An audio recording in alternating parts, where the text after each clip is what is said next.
Bueno, hoy vamos a aprender, si vieron, pues el tema de nuestra conferencia es adornadas. Y hoy ahorita en esta conferencia vamos a aprender cómo podemos ser adornadas con un nuevo corazón. Entonces, al estar hablando de la carta, les voy a hacer un poquito de contexto de lo que es la carta de Primera de Timoteo, porque vamos a estar tocando varios versos en la carta de Primera de Timoteo. En el contexto, esta carta revela que Pablo tenía una seria preocupación por la organización de la iglesia. Él estaba interesado en que los miembros desarrollaran normas de vida y de conducta, tanto para cada miembro como para la congregación en sí, como para la edificación y crecimiento espiritual de las congregaciones. Y los instruye a que tengan cuidado con las doctrinas falsas que se estaban metiendo en ese momento, cuando él escribió esta carta. Les da instrucciones en cuanto a la oración, el comportamiento de los miembros, la organización de la iglesia, el ministerio pastoral, etcétera, ¿verdad? Es así como le habla a las mujeres, y vamos a estar leyendo ahorita en Primera de Timoteo, capítulo 2, versos 9 y 10, dice: asimismo, que las mujeres se atavíen de ropa decorosa con pudor y modestia, no con peinado ostentoso, ni oro, ni perlas, ni vestidos costosos, sino con buenas obras como corresponde a mujeres que profesan piedad. Nuestro verso lema en esta mañana es el verso Primera de Timoteo 2, 10, que es el que dice: sino con buenas obras como corresponde a mujeres que profesan piedad. Y de eso vamos a estar hablando ahorita en esta conferencia. Después en las siguientes conferencias les van a hablar de la otra parte del verso 9, pero vamos a hablar ahorita de lo que es mujeres que profesan piedad. Cuando yo estaba jovencita, ¿verdad?, que fue hace mucho tiempo, yo estudié en el Instituto María Auxiliadora de Tegucigalpa. Entonces ahí nos inculcaban bastante para que fuéramos jóvenes piadosas, ¿verdad? Entonces, lo que yo entendía en ese momento, ¿verdad?, de ser una mujer piadosa, según lo que pues había sido enseñada, ¿verdad?, era que, bueno, es una devoción, reverencia, generosidad, respeto, que resulta de una conducta temerosa de Dios. Entonces yo deseaba, ¿verdad? Yo dije, yo quiero ser una joven piadosa, ¿verdad? Y quiero que cuando yo sea anciana, también, ¿verdad?, llegue a ser una mujer piadosa. Entonces, vamos a definir un poquito lo que es piedad. Pero para este tiempo, ya me di cuenta, ¿verdad?, a estas alturas donde estoy, que me llegó primero lo de ser anciana que lo de ser piadosa. ¿Verdad? Así que, pero seguimos aprendiendo. Dios no ha terminado conmigo. Entonces vamos a definir, vamos a tomar otro término de la palabra piedad, que describe una conducta de personas que obedecen a la palabra de Dios. Y vamos a ver, pues ahorita solo se lo voy a mencionar: Primera de Timoteo 2:2, Primera de Timoteo 4, 7 y 8, Primera de Timoteo 6:3, 5, 6 y el 11 del capítulo 6. Entonces, más adelante vamos a estar leyendo los versos, ¿verdad? Pero ahorita, una persona piadosa es aquella que tiene un corazón sensible y ganado para Dios, que toma a Dios en serio, que le ama y camina con la decisión de tenerle como Señor de su vida. Esto la hace estar orientada al amor y la compasión hacia el prójimo.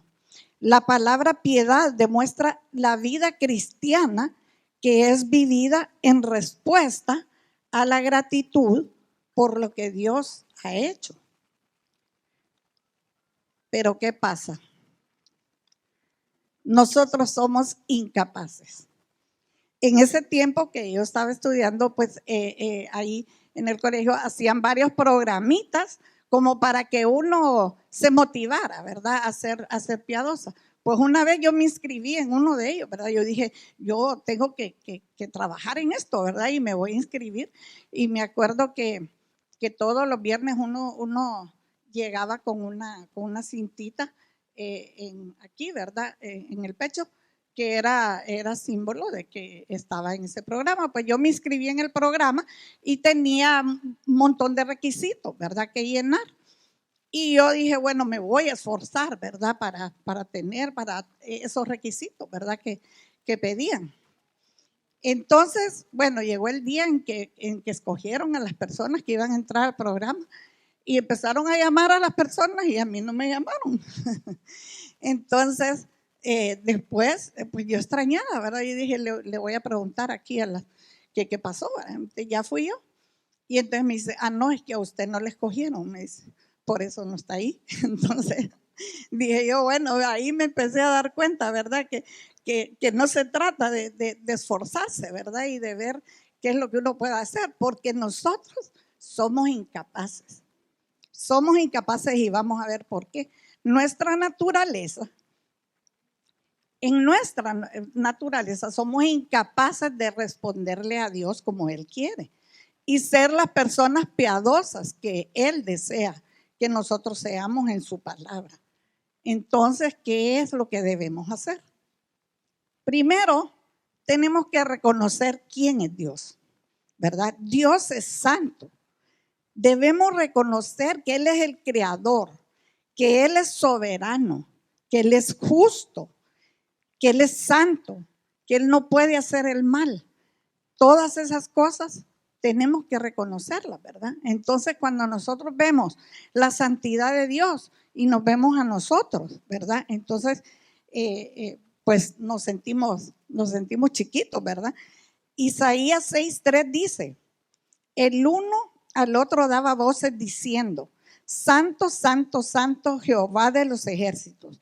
Toda la tierra está llena de tu gloria, de su gloria. Entonces vemos que Él es santo, ¿verdad? Él es santo, 3 veces santo. Y nosotros no podemos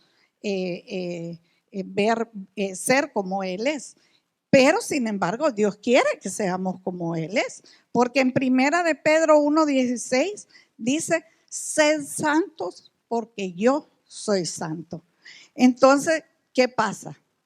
Que cuando yo veo a Dios, ¿verdad? Su santidad, que Él es justo, que Él no peca, ¿verdad? Ni nada. Y me veo yo, entonces te digo yo, ¿qué vamos a hacer aquí, verdad? Porque hay algo que no podemos hacer. Entonces tenemos que reconocer que nosotros somos pecadores. Vamos a ver en Romanos 3, del 10 al 12, dice, como está escrito, no hay justo, ni aún uno, no hay quien entienda. No hay quien busque a Dios. Todos se desviaron. A unas se hicieron inútiles. No hay quien haga lo bueno. No hay ni siquiera uno. O sea que aquí todos estamos en el mismo paquete. Todos somos pecadores. En Eclesiastés 7:20 dice, ciertamente no hay hombre justo en la tierra que haga el bien y nunca peque. Entonces, nos damos cuenta que aunque miremos personas aparentemente justas, siempre pecan, ¿verdad? Entonces, no hay justos, ni aún uno. Entonces, ¿qué pasa? El pecado demanda un castigo, ¿verdad? Un castigo. La santidad y justicia de Dios demanda que todo pecado sea castigado con la muerte. En Romanos 3:23 dice, porque la paga del pecado es muerte, ¿verdad? Muerte significa una separación eterna de Dios, ¿verdad? Es una muerte espiritual. Hacer obras no es suficiente para que yo pueda pagar para que yo pueda suplir esta demanda de santidad y de justicia. No puedo porque está el pecado. Yo puedo poner miles de obras Y esas obras no me van a limpiar mi pecado. Mi pecado siempre va a estar ahí, ¿verdad? Entonces no podemos hacernos justos. No podemos ser santos nosotros por nosotros mismos, porque el pecado siempre está ahí. Y ese pecado demanda un pago, ¿verdad? Entonces vamos a ver la siguiente parte del verso que dice, en Romanos 6:23, dice, mas la dádiva de Dios es vida eterna en Cristo Jesús, Señor nuestro. Entonces vemos que hay un regalo que Dios nos quiere dar, ¿verdad? Y ese regalo es la vida eterna. Es la vida eterna, es vivir para siempre con Él, es ser salvo, ¿verdad? Ese es el regalo que Dios nos da. Entonces, ¿qué pasa? Tenemos un regalo inmerecido, ¿verdad? Porque no lo merecemos, ¿verdad? En Efesios 2:8-9 dice, por gracia sois salvos por medio de la fe. Y esto no de vosotros, pues es un regalo de Dios, es un don de Dios, no por obras para que nadie se gloríe. Entonces vemos que la gracia es un regalo que no merecemos.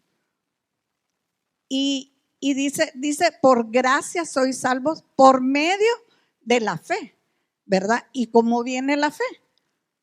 ¿Verdad? Dice Romanos 10:17 que la fe es por el oír y el oír viene por la palabra de Dios, ¿verdad? Entonces, nosotros tenemos que conocer la palabra de Dios para que esa fe venga a nosotros. ¿Cuál es ese don? ¿Cuál es ese regalo? Es la vida eterna, ¿verdad? Ser salvos. Y dice ahí, no por obras para que nadie se gloríe. Nadie va a llegar al cielo diciendo porque yo fui bueno, estoy aquí, porque todos somos pecadores y todos hemos pecado. No hay nadie que pueda decir, yo voy a entrar por mis obras. Y ciertamente hay mucha gente que dice, bueno, yo voy a ir al cielo porque yo hago obras, pero al momento que llegue al juicio, la van a juzgar por sus obras, ¿verdad? Y sus obras no van a ser suficientes, no van a ser porque no son obras perfectas. Además de que se requiere un pago, ¿verdad? Vamos a ver cómo podemos nosotros obtener este regalo, porque ya vemos que Dios dice que es un regalo, que Él nos da la vida eterna como un regalo. Ahora vamos a ver cómo podemos obtener nosotros este regalo. Jesús es Señor y Salvador. En Romanos 10:9-10 dice que si confesares con tu boca que Jesús es el Señor y creyeres en tu corazón que Dios le levantó de los muertos, serás salvo. Porque con el corazón se cree para justicia, pero con la boca se confiesa para salvación. Entonces, ¿qué es lo que hay que creer? La Biblia dice que yo soy pecador, ¿verdad? Entonces, ¿qué es lo que hay que creer? ¿Qué es lo que dice el pasaje? El pasaje dice, si confesares con tu boca que Jesús es el Señor y creyeres en tu corazón que Dios le levantó de los muertos. ¿Qué quiere decir esto de que Dios le levantó de los muertos? Quiere decir que Jesús murió, ¿verdad?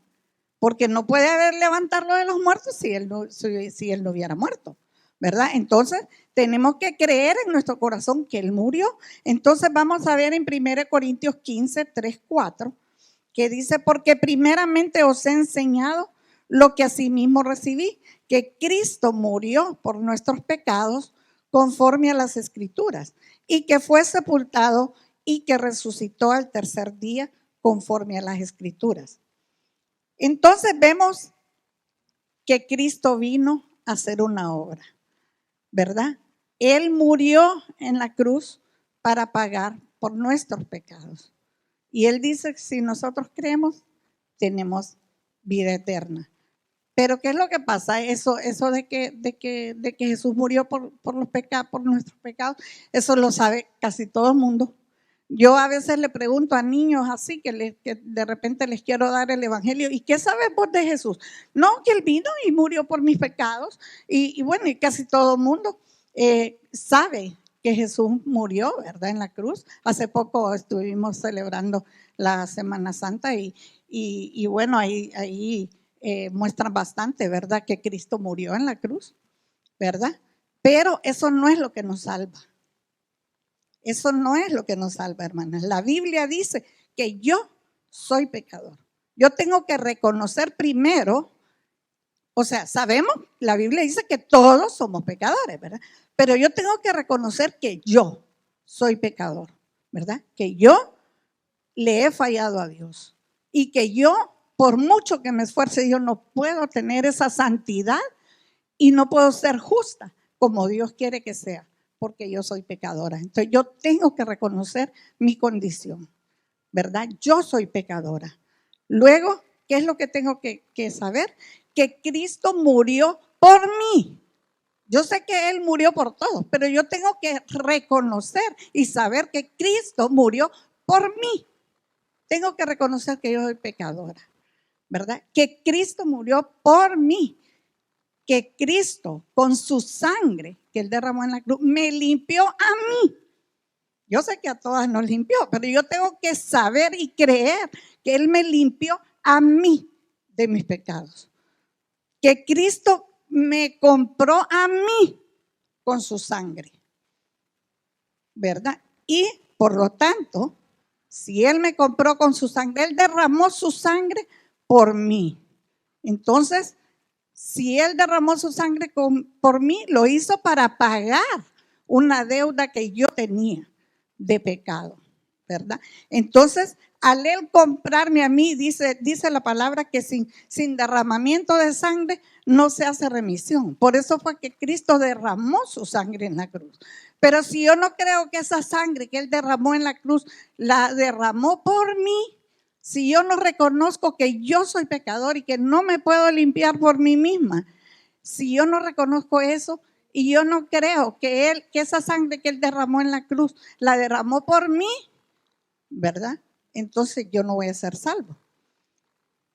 Él me compró con su sangre, me compró a mí, ¿verdad? Y ahora, si Él me compró, entonces yo tengo un Señor, tengo un amo, porque Él me compró a mí. Antes yo era esclava del pecado, ¿verdad? Pero ahora Cristo murió en la cruz y se entregó por mí. Y yo creo que Él murió en la cruz por mí. Entonces, cuando yo creo que Él murió por mí, entonces yo lo confieso como mi Señor y mi Salvador. Porque Él murió por mí. Yo estoy creyendo que yo soy pecadora, que Él derramó su sangre por mí, que Él me limpió con su sangre y que Él me compró. Entonces, yo puedo decir que confieso a Jesús como mi Señor y creo en mi corazón que Dios le levantó de los muertos. Entonces, dice ahí, soy salvo, ¿verdad? Si nosotros creemos eso. No creemos que todos, ¿verdad? Que Él murió por todos, sí, pero yo creo que Él murió por mí. A mí me limpió y yo sé que yo, al confesarlo, Él me da a mí vida eterna. Y yo, desde ese momento, pasan muchas cosas en la vida de una persona que cree en Cristo. En ese momento somos hechos hijas de Dios. En ese momento el Espíritu Santo viene a morar en mi vida. En ese momento, ¿verdad? Que yo le entrego mi vida al Señor. Y en ese momento pasan muchas otras cosas. Él nos pasa de muerte a vida, Él nos hace embajador. Bueno, muchas cosas que en la palabra habla de lo que nos pasa en ese momento, ¿verdad? Pero tenemos que confesar con nuestra boca que Jesús es el Señor y creer en nuestro corazón que Él le levantó de los muertos. Entonces vamos a ser salvos. La muerte de Cristo pagó las demandas de la justicia divina y su vida perfecta cumplió las exigencias de la santidad de Dios. Por eso es que yo puedo ser salvo. ¿Por qué? Porque yo, aunque hubiera ido a morir en esa cruz, nada hubiera pasado porque yo soy pecadora. Mi sangre no es una sangre limpia. Mientras que Él dejó su trono en el cielo para venir y vivir una vida perfecta y derramar esa sangre perfecta, limpia, por mí. Por eso es que Él satisfizo todas las demandas que había que pagar de la justicia y santidad de Dios. Vamos a ver este verso en 1 Timoteo 3:16. E indiscutiblemente grande es el misterio de la piedad. Dios fue manifestado en carne, justificado en el Espíritu, visto de los ángeles, predicado a los gentiles, creído en el mundo y recibido arriba en gloria. Este verso es el Evangelio. Es el Evangelio. Está hablando del misterio de la piedad. En el Antiguo Testamento era un misterio, ¿verdad? El misterio de la piedad era un misterio. Pero dice aquí, ahora, cuando Él vino, dice que ya indiscutiblemente grande es el misterio de la piedad. Dios fue manifestado en carne. Él ya vino. Él ya se manifestó en carne. Entonces, ese es el misterio de la piedad, ¿verdad? Y ese es el Evangelio. Dice el Evangelio, ¿verdad? La frase misterio de la piedad no significa que Él vino a enseñarnos cómo ser personas piadosas, ¿verdad? El misterio de la piedad es que la piedad es posible solo por causa de ese misterio. ¿Y por qué? Porque Jesucristo mismo es el misterio de la piedad. Él es la piedad misma. Y por eso es que nosotros no podemos ser personas piadosas si no tenemos a Cristo morando en nuestro corazón. Tenemos que tener primero a Cristo para luego poder ser personas piadosas. Si no, por más que nos esforcemos y entremos a programas y nos digan y nos motiven y de aquí pueden salir, si no tenemos a Cristo morando en nosotros, no vamos a poder ser personas piadosas, porque Cristo es la piedad y tenemos que ser, para ser personas piadosas, tenemos que tenerlo a Él. Él es el fundamento mismo de la vida cristiana. El misterio de la piedad de Jesús mismo, y pues no podemos ser piadosos, ¿verdad? Ahora, si ya tenemos a Jesús, ya tenemos un nuevo corazón, ¿verdad? Entonces, ¿qué dice? 2 Corintios 5:17 dice, de modo que si alguno está en Cristo, nueva criatura es. Las cosas viejas pasaron, he aquí todas son hechas nuevas. Entonces ahora yo soy una nueva criatura. Si yo ya tengo a Cristo en mi corazón, si yo ya confesé con mis labios que Él es el Señor y ya creí en mi corazón que Dios le levantó de los muertos, yo ya soy salva. Ya tengo a Cristo viviendo en mí, ya estoy sellada con el Espíritu Santo.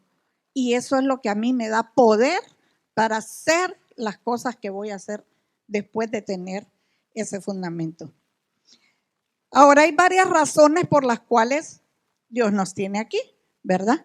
O sea, ya Dios no dijo, bueno, ya es ella ya pues ya creyó en mí, pues me la llevo, ¿verdad? No, Él nos tiene aquí y nos tiene con muchos propósitos, pero yo solo les voy a mencionar 3. Para que participemos de su santidad, ¿verdad? Eso está en Hebreos 12:10.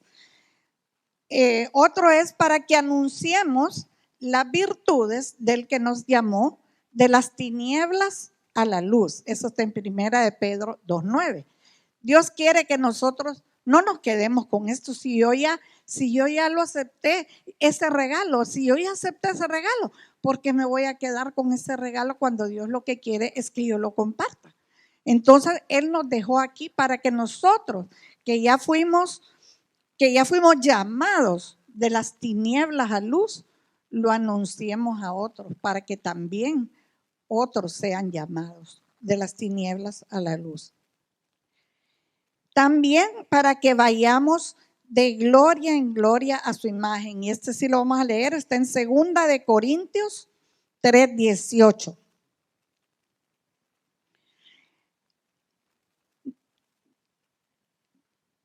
Dice, es que, permítanme que no lo tengo ahorita aquí. 2 de Corintios 3:18. Y me encanta que ahorita, bueno, todas recibieron un espejito en su cartera que les dimos, ¿verdad? Y también allá tenemos un espejo para mostrar esto. 2 de Corintios 3:18 dice, perdón, hermanas, que este no lo puse aquí. 2 de Corintios 3:18 dice, por tanto, nosotros todos, mirando a cara descubierta, como en un espejo, la gloria del Señor, somos transformados de gloria en gloria en la misma imagen como por el Espíritu del Señor.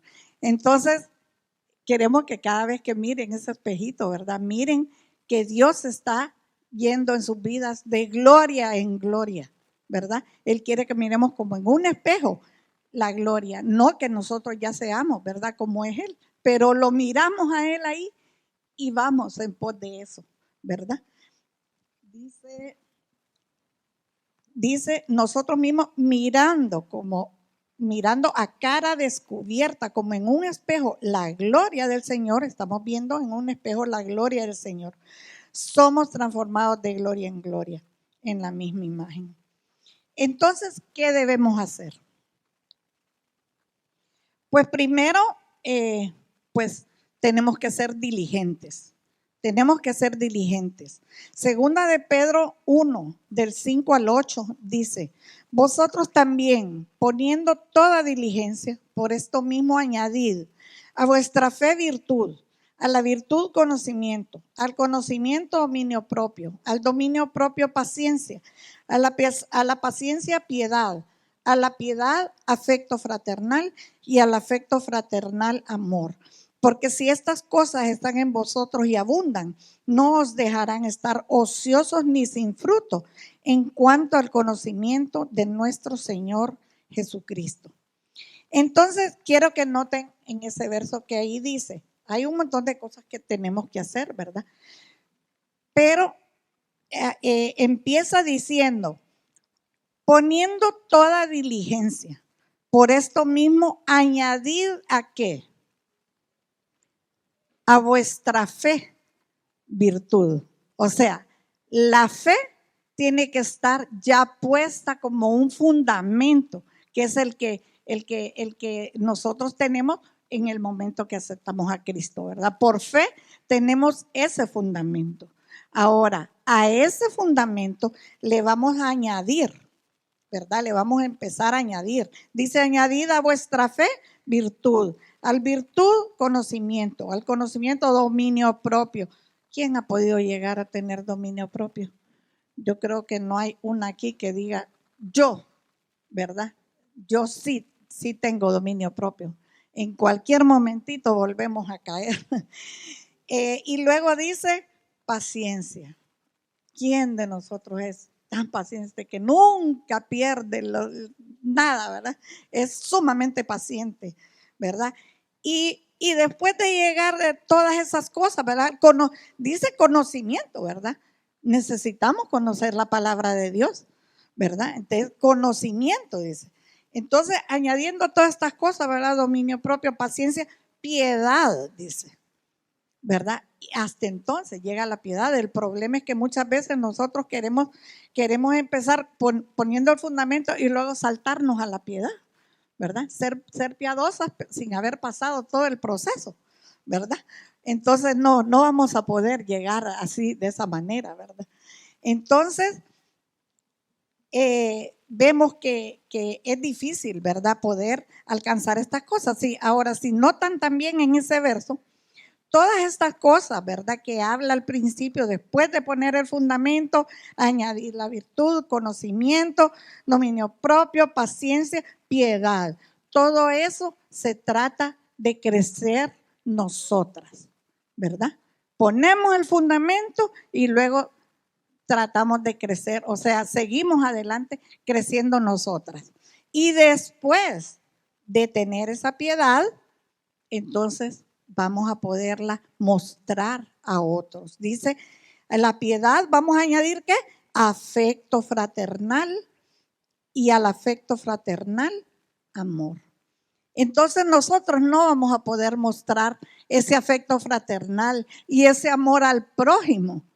No vamos a poder ser misericordiosas si nosotros no tenemos primero ese fundamento y no añadimos todas estas cosas a nuestra vida primero, ¿verdad? Así es que tenemos primero que trabajar en nuestra vida, ¿verdad?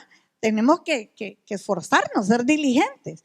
Entonces, también significa negarnos a muchas cosas, ¿verdad? Nosotros a veces queremos vivir la vida cristiana, ¿verdad? Pero así como que, bueno, que Dios me ayude y yo no hago nada. Y eso no puede ser así, ¿verdad? Eso tenemos que esforzarnos, tenemos que negarnos a muchas cosas. En 1 Timoteo 4, 7 y 8 dice, vamos a leer del 7b, dice, ejercítate para la piedad, porque el ejercicio corporal para poco es provechoso, pero la piedad para todo aprovecha, pues tiene promesa de esta vida presente y de la venidera. Ahora, no me contesten, pero yo les pregunto, ¿cuántas de ustedes van al gimnasio o hacen ejercicios en la casa? ¿Cuántas quieren estar en forma? ¿Verdad? ¿Qué pasa cuando ustedes se ejercitan? ¿Verdad? ¿Qué dice aquí? Ejercítate, dice. ¿Qué significa eso? ¿Qué significa ejercitarse? Tiene que ver con el ejercitarse, es un término atlético que describe un esfuerzo riguroso y un sacrificio individual que practica un atleta a diario, ¿verdad? Entonces, estamos hablando de ejercitarnos. ¿Para qué? ¿Para qué nos ejercitamos? ¿Para qué vamos al gimnasio? Pues para estar en forma, para tener músculos fuertes, ¿verdad? Ahora, yo les pregunto, ¿nos estamos ejercitando para la piedad? Porque Dios aquí es bien claro. Dios aquí está diciendo que el ejercicio corporal para poco es provechoso, pero la piedad para todo aprovecha, pues tiene promesa en esta vida presente y en la venidera. Entonces, ¿cuánto nos estamos ejercitando nosotros para la piedad? ¿Verdad? Así que las animo, ¿verdad?, a que hagamos músculos, pero músculos espirituales, ¿verdad? Que pongamos en práctica y que hagamos. Muchas veces nos tardamos 2 horas en ir y tomarse el tiempo para ir al gimnasio. Yo nadaba todos los días y tenía que salir de mi casa por lo menos una media hora antes, después 1 hora nadando, después otra media hora para regresar a mi casa. Son 2 horas, por lo menos. Me estoy tomando 2 horas para ejercitarme para la piedad. Entonces necesitamos, ¿verdad? Porque ejercitarse para la piedad es más provechoso que ejercitarse corporalmente. Entonces, ¿te estás entrenando para ser piadoso? ¿Te estás ejercitando? ¿Te estás disciplinando? ¿Cómo estás avanzando? Para lograr esto, ¿verdad?, se tiene que pagar un precio, ¿verdad? Y el precio viene con el entrenamiento. Viene cuando decimos no a algunas cosas que pudiéramos estar llenando nuestro tiempo, ¿verdad? Tenemos que decir no voy a hacer esto porque no he tenido mi tiempo con el Señor. No voy a hacer esto porque hoy tengo un estudio, ¿verdad? Entonces, ¿a qué le estamos dando prioridad en nuestras vidas? Entonces, si seguimos creciendo así, vamos a tener una disciplina espiritual y vamos a poder avanzar.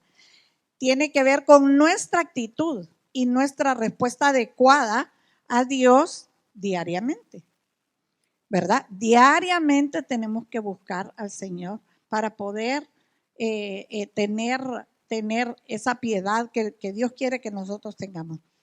La disciplina espiritual es el medio que conduce a una vida piadosa.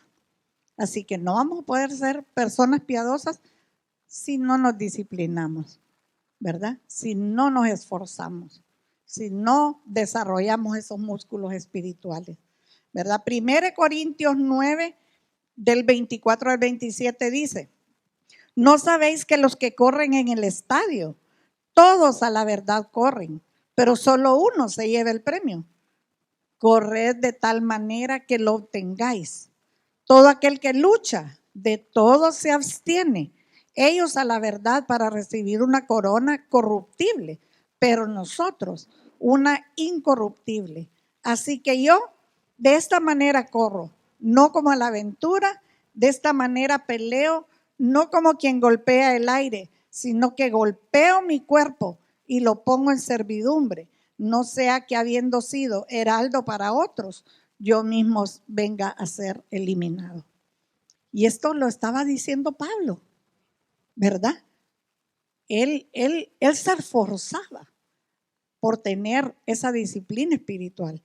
Él golpeaba su cuerpo, porque él no quería el día de mañana que después de estar enseñando algo, él mismo quede eliminado de la carrera. También se necesita perseverar, vivir en piedad y honestidad. La piedad, en esta carta de 1 Timoteo, la piedad es una palabra clave. Habla en varios de los capítulos, habla acerca de la piedad. Pablo dice que era necesario hacer este llamado y volver para que las personas que vieron la carta pudieran volver a tener una vida santa y que había sido afectada por las falsas doctrinas. La piedad se refiere a mantener una actitud y una conducta correctas ante Dios en todas las cosas. Se refiere a buscar llevar una conducta santa delante de los hombres. Recordemos en lo que hablábamos de Pedro, ¿verdad? No podemos ser piadosas si nos saltamos todas las otras, ¿verdad? Tenemos que ir poco a poco. Pero tenemos que tener en mente y nuestra visión de que allá estamos esperando ser personas piadosas el día de mañana. Tal vez entonces pueda decir yo, bueno, llegué anciana y llegué anciana piadosa, a ver qué legado dejo. Entonces, vamos a ver qué dice Filipenses 3, del 12 al 14. Dice, no que lo haya alcanzado ya, ni que ya sea perfecto, sino que prosigo por ver si logro hacer aquello para lo cual fui también asido por Cristo Jesús. Hermanos, yo mismo no pretendo haberlo alcanzado, pero una cosa hago, olvidando ciertamente lo que queda atrás y extendiéndome a lo que está delante. Prosigo a la meta, al premio del supremo llamamiento de Dios en Cristo Jesús. Y es que eso es lo que Dios quiere, ¿verdad? No es que yo ya sea perfecto, yo nunca, mientras esté en esta tierra, no voy a llegar a conseguir la perfección, ¿verdad? La perfección la voy a tener cuando yo llegue al cielo. Entonces vamos a ser perfectas, ¿verdad? Pero mientras tanto, yo me esfuerzo, yo me niego, yo sigo adelante, yo persevero. ¿Para qué? Porque no lo hemos alcanzado todavía, ¿verdad? No somos perfectas todavía, ni lo vamos a hacer mientras vivamos en este mundo, ¿verdad? Entonces, pero Dios me agarró a mí. Dice ahí ha sido, yo miro que es como una palabra como que está ahí bien agarrado, ¿verdad? Entonces Dios me asió, me agarró a mí, ¿verdad? Y entonces yo tengo que saber para qué fue que Dios me asió, me agarró a mí, para que yo también pueda hacer lo mismo, para lo cual Él me agarró a mí, ¿verdad? Que yo pueda hacer eso también. Entonces, ¿qué pasa, verdad? Muchas veces la vida nos pone en situaciones, ¿verdad? Y entonces, ay no, pero es que yo soy demasiado pecadora y yo como le fallo al Señor, yo todos los días hago esto y mis pies corren para el mal y todo eso, ¿verdad? Entonces, no sentimos como que nunca vamos a alcanzar.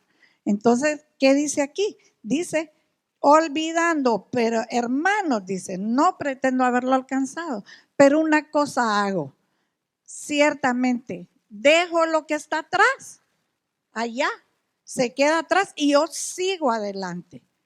Pero sigo adelante porque yo tengo una meta de ser una mujer piadosa, una meta de no fallarle a Jesús, una meta de ver a Jesús como ese espejo que me lleva de gloria en gloria a mí.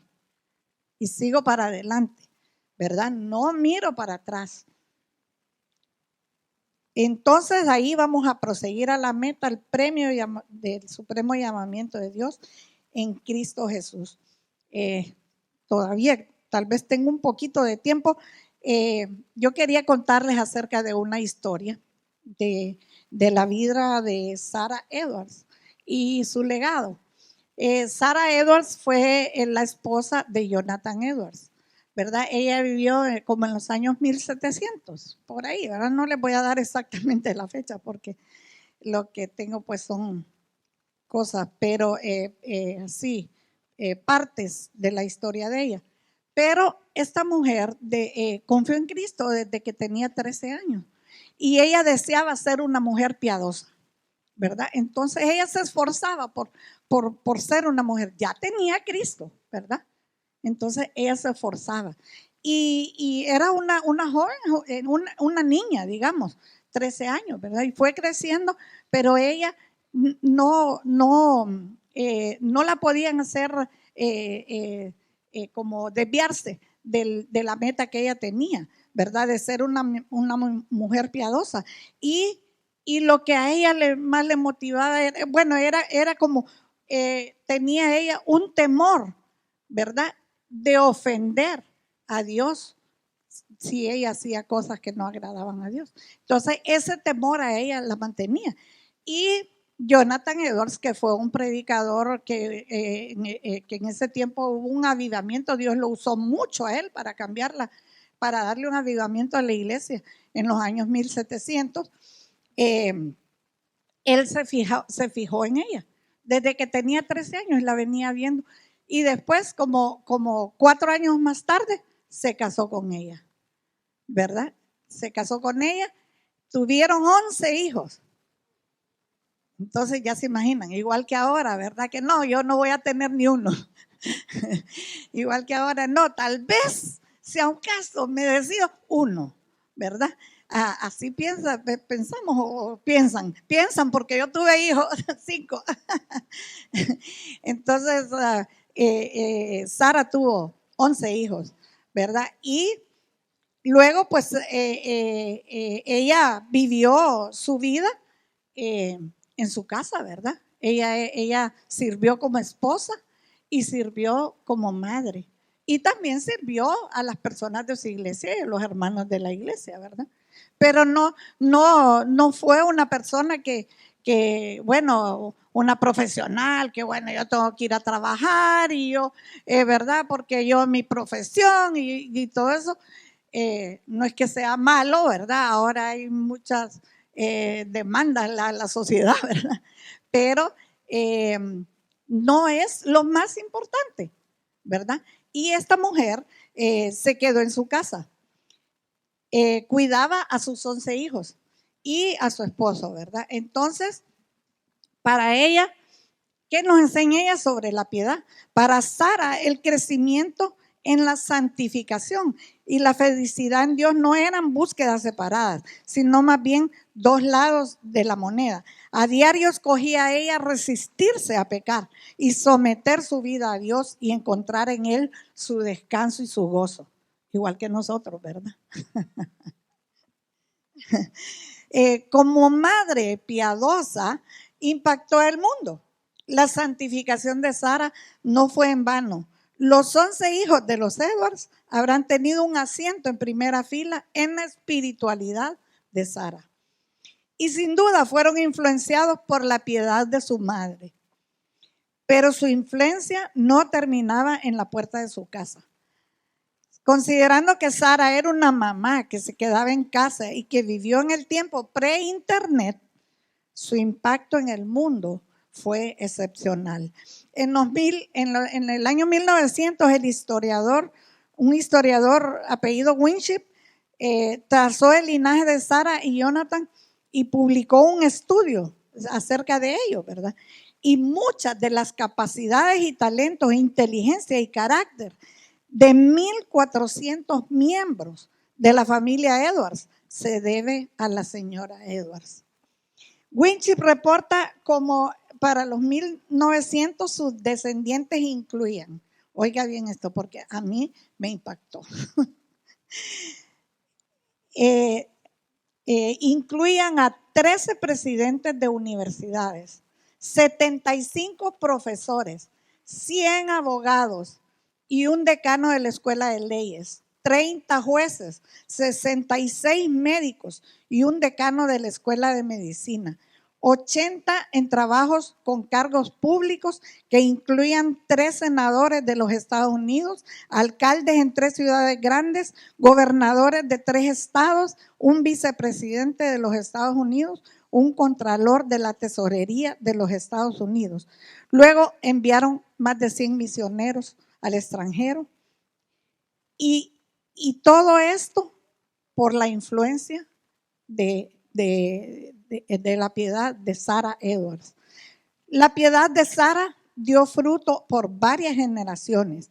Hoy, cerca de 300 años después, todavía estamos aprendiendo de su ejemplo, ¿verdad? La vida de Sara nos enseña que la piedad no es solo para los profesionales.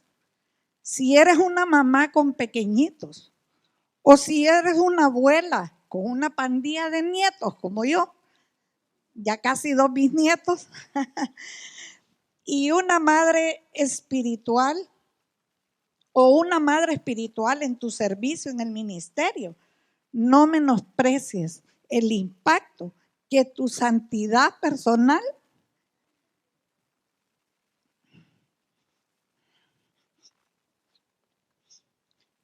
puede tener en las personas que te rodean.